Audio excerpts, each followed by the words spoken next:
कोई मंदिर मस्जिद का लड़ाई नहीं, कोई हिंदू मुसलमान की विभाजन नहीं।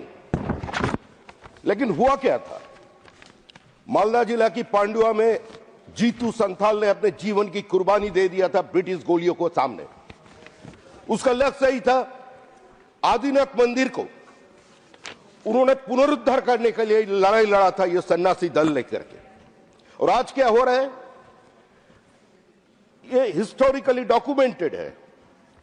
जेडी बेगलर, एक मशहूर orientalist, J.H. Ravenshaw, the collector of Malda, from 1865 to 1867, they have documented the different evidences जो वो हिंदू मंदिर होने का दावा था। नहीं, तो आज nothing will go on. सारे आर्किटेक्चर एविडेंस को मिटा दिया जा रहा है।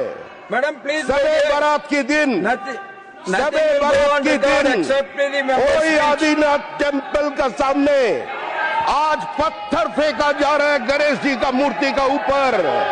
गणेश जी को मूर्ति को शैतान का कहने वाला है, बोल रहे शैतान की मूर्ति है, तुमको जन्नत मिलेगा। कितना दिन चल सकते हैं?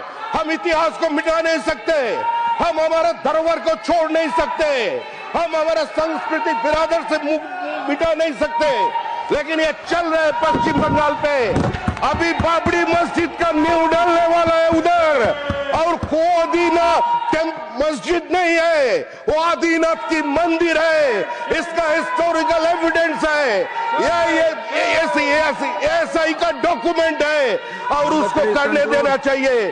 That should be declared as a ticketed monument, उसका ऊपर स्टडी होना चाहिए। उस सारे हिंदू एडिफिस, लोटस, जोनीपीठ, शिवलिंग, लक्ष्मी माँ के हाथ, वो सबको मिटा रहे हैं, उसको बंद करना चाहिए। हमें सरकार की पास एक गुजारिश है जो उसको प्रोटेक्ट करना चाहिए।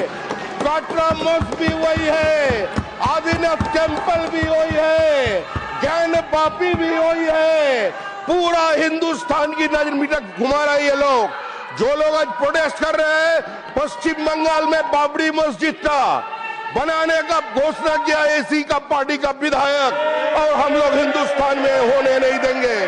ये बाबर और राम की लड़ाई नहीं है, ये भारत की धरोहर को, शशांक को, उस लुटेरा सुल्तान सिकंदर शाह को जो अत्याचार था पूरा मालदा जिला का ऊपर, जो पंडुआ का ऊपर, और जीतू संथाल की बलिदान अब मिटा नहीं सकते, और बाबरी मस्जिद बनाने का हिम्मत भी कोई नहीं कर सकते। जो होना था, Anil Sukhdevrao Bonde, doctor Anil Sukhdevrao Bonde.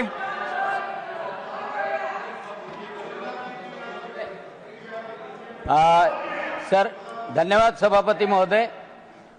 Indian medical parliamentary forum ने एक स्ट्रोक कॉन्फ्रेंस दिल्ली में ली थी, उसमें सभी न्यूरो फिजिशियन को बुलाया था। अब उन्होंने कुछ सजेशंस जो दिए मैं रखना चाहता हूँ। भारत में स्ट्रोक की वजह से बहुत सारी मॉर्बिडिटी, विकलांगता और मॉर्टेलिटी भी होती है। हार्ट केयर सेंटर बहुत ज़्यादा है, लेकिन हर डिस्ट्रिक्ट पे अच्छे क्वालिटी के स्ट्रोक केयर सेंटर निर्माण करने की आवश्यकता है। माननीय प्रधानमंत्री नरेंद्र जी मोदी, इनके द्वारा आयुष्मान भारत और आयुष्मान योजना में सभी वृद्ध लोगों को फ्री हेल्थ सुविधा मिलती है, लेकिन एक स्ट्रोक के लिए प्रिवेंशन के लिए भी काम NCDS के माध्यम से होता है, non communicable health diseases. Blood pressure पे कंट्रोल, डायबिटीज पे कंट्रोल, और कुछ हैबिट्स, स्मोकिंग, टोबैको कंजम्पशन, वो कंट्रोल में किए तो स्ट्रोक प्रिवेंशन हो सकता है। लेकिन स्ट्रोक में जो ब्लॉकेज के कारण होता है, थ्रोम्बोटिक स्ट्रोक, उसको इमीडिएटली अच्छे से सुविधा मिली, उसका ट्रांसपोर्टेशन, पेशेंट का transportation with in hours 6 hours हुआ, तो वो क्लॉट डिजॉल्व करने का थ्रोम्बोलिसिस और थ्रोम्बोक्टोमी, ये सभी जगह पे अच्छे से हो सकता है, और उसके वजह से विकलांगता रोकी जा सकती है। सर, इस स्ट्रोक के वजह से, विकलांगता के वजह से सोशली और इकोनॉमिकली वो फैमिली डिस्टर्ब हो जाती है, और उसके वजह से ये स्ट्रोक रेडी हॉस्पिटल बढ़ाना और डिस्ट्रिक्ट लेवल पे डेडिकेटेड स्ट्रोक यूनिट्स करना बहुत जरूरी है। उसमें पब्लिक प्राइवेट पार्टनरशिप, टेलीमेडिसिन का इनिशिएटिव भी ले सकते हैं और जितने जल्दी से जल्दी पेशेंट को वहां तक पहुंचा सके तो उसको सुविधा अच्छी तरह से मिल सकती है। उसके बारे में जन जागरण करना वो भी बहुत ही महत्वपूर्ण है। न्यूरो फिजिशियन जो है, न्यूरोलॉजिस्ट जो है वो डिस्ट्रिक्ट लेवल पे, तालुका लेवल पे अवेलेबल नहीं होते, लेकिन टेलीमेडिसिन के माध्यम से उनकी सलाह अच्छी तरह से ले सकती है।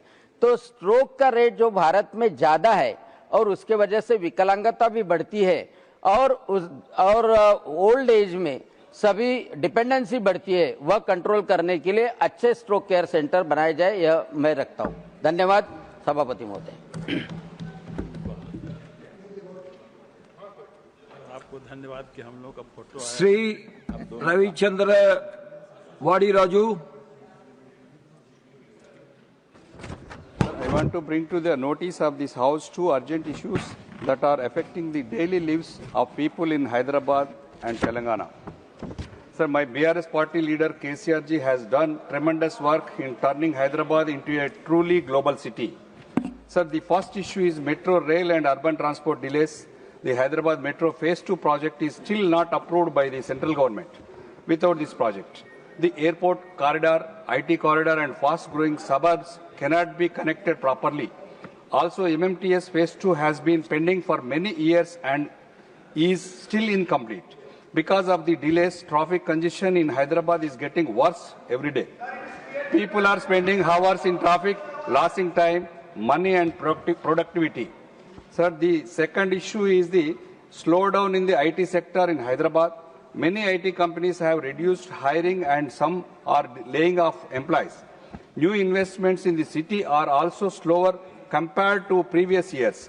This is creating serious job insecurity among young engineers and fresh graduates who are waiting for opportunities. Sir, Hyderabad is one of India's most important IT and innovation centers. For the city to grow, both good transport and a strong IT sector are necessary. Therefore, sir, I request the Union government to approve Hyderabad Metro Phase 2 immediately and fast track and complete MMTS Phase 2, sir, and announce support for the IT sector and encourage new investments and job creation, sir. Sir, these issues affect lakhs of people and need urgent attention, sir. This is Hyderabad city developed by KTR IT minister also, very in 10 years, very, very developed under the truly global city, sir. Thank you, sir. This is a lack of people, development, urgent need and attention, sir. Thank you. Shri Mahendra पट जी। माननीय सभापति महोदय, मैं आपका आभारी हूं कि आपने एक महत्वपूर्ण विषय पर बात रखने का अवसर मुझे प्रदान किया।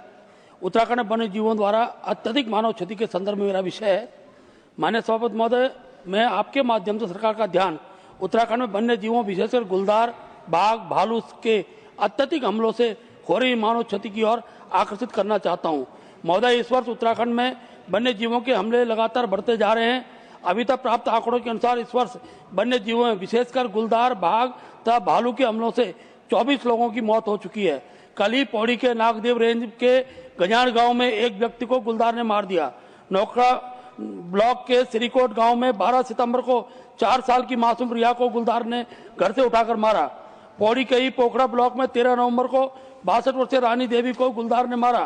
खिरसू ब्लॉक में 20 नवंबर को कोटी गांव की गिन्नी देवी को गुलदार ने मारा। उत्तरकाशी के ओंगी गांव में 27 अक्टूबर भालू के हमले से विनीता राणा की मृत्यु हुई। भटवारी ब्लॉक के हिनी गांव में अंबिका देवी 7 नवंबर को भालू के द्वारा उसको मारा गया। चमोली के नंदानगर की 60 वर्षीय बसंत देवी को भालू ने हमले से मारा है। महोदय, 150 से ज्यादा लोग इनके हमले से गंभीर घायल हुए हैं। उत्तराखंड राज्य के निर्माण से लेकर आज तक इन हमलों की संख्या 1264 से अधिक हो चुकी है, जिनमें मृत्यु हुई है तथा 6519 से अधिक लोग घायल हुए हैं। इस प्रकार की घटनाओं से संपूर्ण उत्तराखंड के क्षेत्र में अत्यधिक भय का माहौल बना हुआ है। महोदय, मेरा सरकार से निवेदन है, वन्य जीवों से लोगों की सुरक्षा हेतु विशेष कार्य योजना तैयार होनी चाहिए। वन्य जीवों के हमले से मृत लोगों के परिजनों को राज्य सरकार के साथ साथ केंद्रीय सहायता का प्रावधान होना चाहिए तथा घायलों के संपूर्ण उपचार के लिए केंद्र सरकार द्वारा निःशुल्क उपचार की नीति बनाई जानी चाहिए। ये बहुत ही महत्वपूर्ण विषय महोदय जो मैं आपके सम्मुख रखा है।